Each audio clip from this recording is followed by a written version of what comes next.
پتر ji salekê wekû beşek ji mamosteyên Sinûrê Qaz Amedî dibêjin. Du car dîwî mavî de formên dabaşkirina erdî medagirtîne. Lê piştîbûyîna Piter ji salekê çandûke çaranivîsê wan forma diyar nîne. Lewma jî wasa zer dikin ku bi dagirtina formên erdî mamosta hatîne xapandin.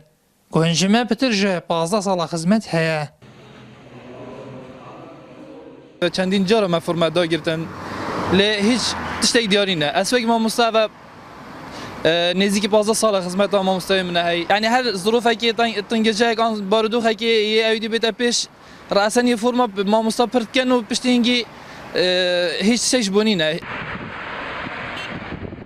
فرمتاتین دابشکرن اما واسطید گین وکی پلانه که بو سردابرنه بو راضی کرنه و اوجی تشتکینه روایت در حق ماموستای دا بهته کرن ماموستا گلکی شنده ماستره دان پیدان ماموستا دان خدا گرتن ماموستا دا در حق وی چنده دا نبو هنده کو ماموستا بيدا صلاتون ماموستا نشین چپکن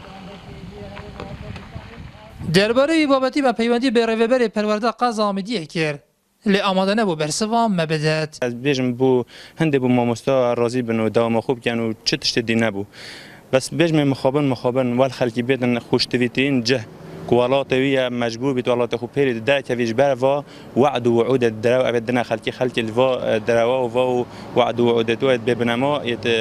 بزار بو کیم کرنا موچی فرمانبران تایبت این ماموستای اونادان آوان دیدم خود و بایکوت و ناراضی بودن فرمانبر و ماموستایان کوپرانی آوان بگیری بس حالون دا مزراندن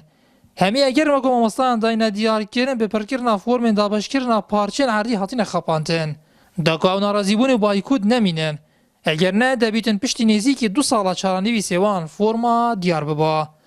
نیاتور مارین آرتی قازا آمدی